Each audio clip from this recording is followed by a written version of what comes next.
ஜெபிப்போம். என் கண்மலையும் என் மீட்பெருமாய கர்த்தாவே, என் வாயின் வார்த்தைகளும் எங்கள் யாவருடைய இறுதியின் தியானம் உடைய சமூகத்தில் பிரதியாயிருப்பதாக. நாம் சற்று நேற்று முன்பதாக இயேசு சிலுவையில் கூறிய முதலாவது வார்த்தையை, அதனுடைய விளக்கங்களை கேட்டோம். இயேசு சிலுவையில் சொன்ன இரண்டாவது வார்த்தையை நாம் இப்பொழுது தியானிப்போம். வாசியங்கள் லூக்கா 23:43.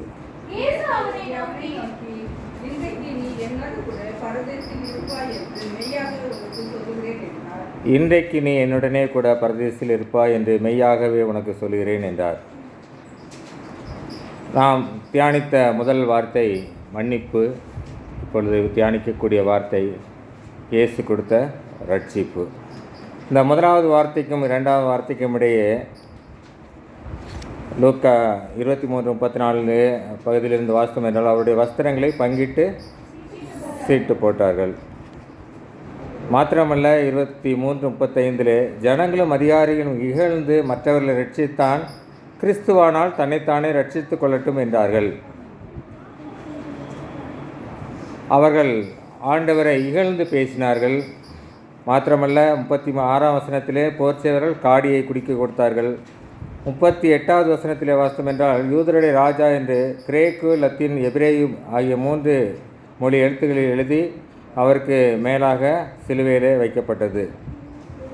மத்தேயு 27:44 வாசித்தோம் என்றால் அவருடைய கூட சிலுவையில் அறையப்பட்ட கள்ளர்களும் அந்தப்படியே அவரை நிந்தித்தார்கள். ஜனங்கள் மாத்திரமல்ல, அவரோடு கூட சிலுவையில் அறையப்பட்ட கள்ளர்களும் அவரை நிந்தித்தார்கள். இயேசுவின் 2 பக்கத்தில் 2 கள்ளர்களை சிலுவையில் அறைந்தார்கள். ஏன் 2 கள்ளர்களை சிலுவையில் அறைஞ்சாங்க? சரியாக சொன்னீங்கன்னா பால்ஜேசில் கிஃப்ட் கொடுப்பாங்க.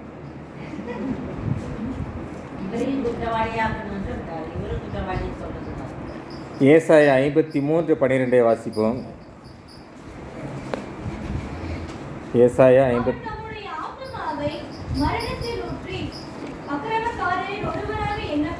போதட்டா அக்கிரமக்காரரில் ஒருவராக எண்ணப்பட்டார். அப்போ அந்த சிலுவையில் அறையப்பட்ட 3 பேருமே அக்கிரமம் செஞ்சவங்க அப்படின்னு காட்டியதற்காக தான் 2 பக்கமும் 2 கள்ளர்களை அறைந்தார்கள். இந்த கல்லறையில் அறையப்பட்ட அந்த கள்ளர்களில் ஒருவன் தான் என்ன பண்ணுறான், ஆண்டவரோடு கூட அதிகமாக உரையாடுகிறான். அப்போ தான் ஆண்டவர் என்ன பண்ணுறாரு, அந்த உரையாடலுக்கு அப்புறம் இன்றைக்கு நீ என்னுடனே கூட பரதேசில் இருப்பாய் என்று ஆண்டவர் சொல்கிறார்.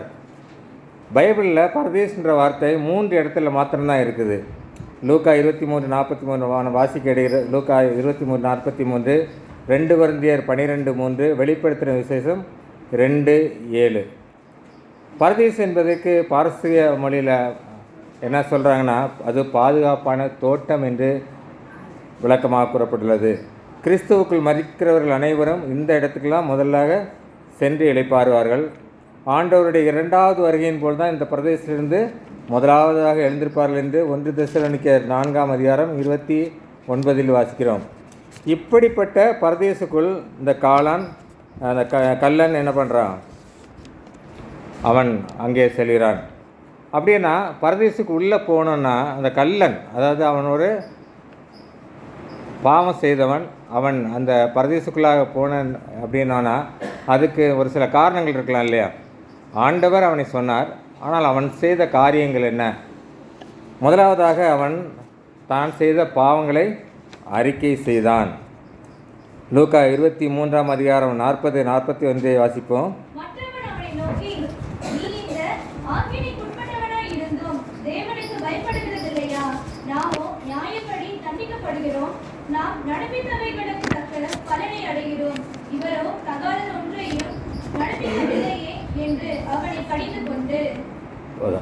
அவன் முதலாவதாக தான் செய்த பாவத்தை அறிக்கை செய்தான். என்ன சொல்கிறான், இந்த ஆக்கினைக்குள்ளப்பட்ட தேவனுக்கு பயப்படுகிறது இல்லையா, நாமோ நியாயப்படி தண்டிக்கப்படுகிறோம். நாம் என்ன பண்ணுறோம், நம்ம செய்த தவறுக்காக நியாயப்படி தண்டிக்கப்படுகிறோம். ஆனால் இவரோ எந்த குற்றத்தையும் செய்யவில்லை. முதலாவதவன் நான் செய்த தவறுக்காக நான் தண்டிக்கப்பட்டேன் என்ற பாவ உணர்வை அடைந்தான். 1 யோவான் 1:8-9 வாசம் என்றால், நமக்கு பாவம் இல்லை என்பதால் நம்மை நாமே வஞ்சிக்கிறவர்களாகவும் சத்தியம் நமக்குள் இராது. நம்முடைய பாவங்களை நாம் அறிக்கையிட்டால் பாவங்களை நமக்கு மன்னித்து எல்லா அநியாயத்தையும் நீக்கி நம்மை சுத்திகரிப்பதற்கு அவர் உண்மையும் நீதியும் உள்ளவராக இருக்கிறார். நாம் பாவங்களை மறைக்காமல் அவரிடத்தில் அறிக்கை செய்ய வேண்டும். பாவங்களை அறிக்கை செய்தால், இந்த கள்ளன் கூட பாவத்தை முதலாவதாக உணர்ந்து ஆண்டவர்கிட்ட அறிக்கை செய்தான். அதனால தான் அவன் பரதேசத்துக்குள்ளே போனான். நாம் எல்லோருமே பாவிகள் தானே? ஆமாவா இல்லையா? எதை வச்சு சொல்கிறீங்க? பாலித்திய சொல்லுன்னா நான் பாவியே இல்லைன்றார். சங்கீதம் 52:5 இதோ நான் துர்க்கணத்தில் உருவானேன், என் தாய் என்னை பாவத்திலே கற்பந்தரித்தாள். பாவத்தை உடனே பண்ணோம் ஒத்துக்கொண்டு நாம் அதை விட்டுவிடும்பொழுது அவர் நமக்கு ரட்சிப்பை தருகிறார். நீதிமொழியில் 28:13 நாம் இவ்வாறு வாசிக்கிறோம், தன் பாவங்களை மறைக்கிறவன் வாழ்விடைய மாட்டான், அவைகளை அறிக்கை செய்து விட்டுவிடுவனோ இரக்கம் பெறுவான். பாவத்தை அறிக்கை செய்யும்போது அவன் இரக்கம் பெறுகிறான். இந்த கள்ளன் கூட நாம் நியாயப்படி தண்டிக்கப்பட்டிருக்கிறோம், நாம் செய்த பாவத்தினால் தண்டிக்கப்பட்டிருக்கிறோம் என்று அவன் உண்மையை ஒத்துக்கொண்டதினால அங்கே அவன் ரட்சிக்கப்படுகிறான். இரண்டாவதாக, பரமனாகிய இயேசுவை அவன் அறிக்கை செய்கிறான். லூக்கா 23:42 இயேசுவை நோக்கி ஆண்டவரே என்று சொல்கிறான். இவ்வளோ நேரம் அவனும் அந்த கள்ளன் சேர்ந்து தான் என்ன பண்ணுறான்? ஆண்டவரே இகழ்ந்தான். நாம் மத்தேயு 27:44 வாசித்த பிரகாரமாக அவரோடு கூட சிலுவையில் ஏறப்பட்ட கள்ளரும் அப்படியே அவரை நிந்தித்தார்கள். ஆனால் இப்பொழுது என்ன சொல்கிறான்? அவன் என்ன பண்ணுறான்? ஆண்டவரே என்று கூப்பிடுகிறான். ஆண்டவர் என்றால் ஆளுகை செய்பவர்கள். தேவன் தான் இந்த உலகத்தின் இரட்சகர் என்பதை அவன் புரிந்து கொள்கிறான். அதனால தான் அவன் சொல்கிறான் ஆண்டவரேன்னு சொல்கிறான். அவன் இது அவன் வாயிலிருந்து வரக்கூடிய வாய் வார்த்தை இல்லை, உள்ளத்தின் ஆழத்திலிருந்து அவன் என்ன ஆண்டவரே என்று சொல்கிறான்.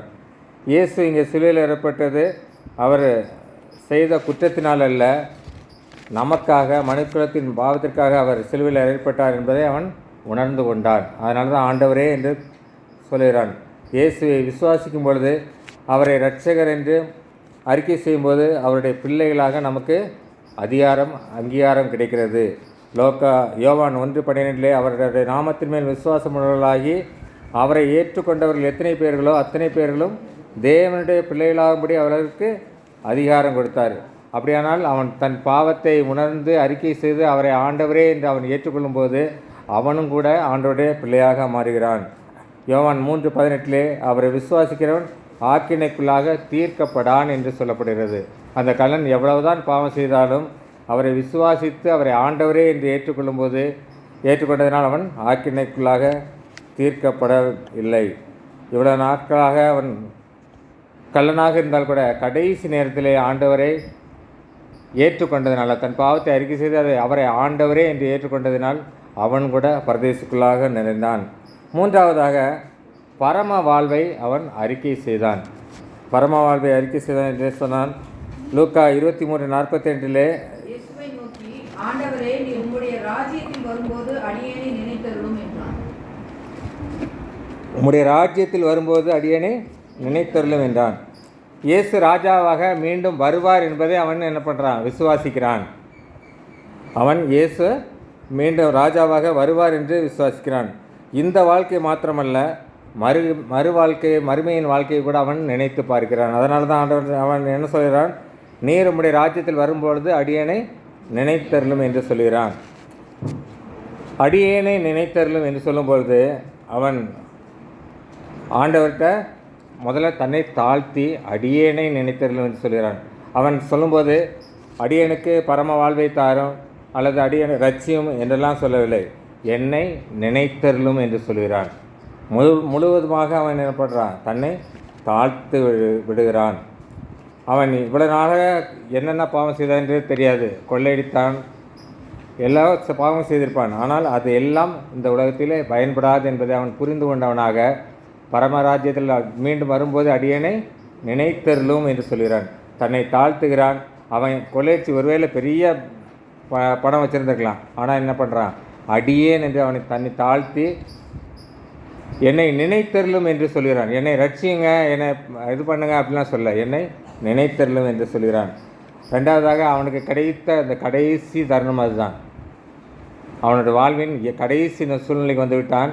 அந்த கடைசி தருணத்தை சரியாக அவன் பயன்படுத்தி கொண்டான்.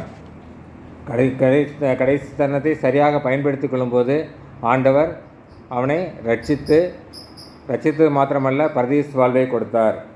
அப்படியானால் நாம் இந்த நாளிலே நாமும் கூட பரதீசுக்குள் நுழைய வேண்டுமென்றால் முதலாவதாக நாம் செய்த பாவங்களை அறிக்கை செய்ய வேண்டும். மாத்திரமல்ல, இயேசுவை பரமனாக ஏற்றுக்கொள்ள வேண்டும். மூன்றாவதாக பரம வாழ்வு என்று இருக்கிறது என்பதை நாம் அறிக்கை செய்தால் மாத்திரமே நான் இன்றைக்கு நீ என்னுடன் பரதீசில் இருப்பாய் என்ற வார்த்தை நமக்கும் கூட உரித்தாகும். முதல் வார்த்தையானது மன்னிப்பான் வார்த்தை. இரண்டாவது வார்த்தை அது இந்த மன்னிப்பின் வார்த்தை பொதுவாக சொல்லப்பட்டது. பொதுவாக என்றால் பிதாவை இவர்களை மன்னியும், அதாவது கூடியிருந்த எல்லாரையும், இந்த உலகத்தில் உள்ள அனைவரையும் மன்னிக்கக்கூடியது. இந்த இரண்டாவது வார்த்தை தனிப்பட்ட ஒரு மனிதனுக்குரியது. தனிப்பட்ட ஒரு கள்ளனுக்கு அவர் சொன்ன வார்த்தை இரண்டாவது வார்த்தை. நாம் ஒவ்வொருவரும் தனிப்பட்ட முறையிலே தான் நாம் ரட்சிப்பை பெற முடியும். தனிப்பட்ட முறையிலே நம் பாவங்களை அறிக்கை செய்து அதை விட்டுவிடும்போது அங்கே நமக்கு மன்னிப்பு கிடைக்கும், பரதேச வாழ்வை கிடைக்கும்.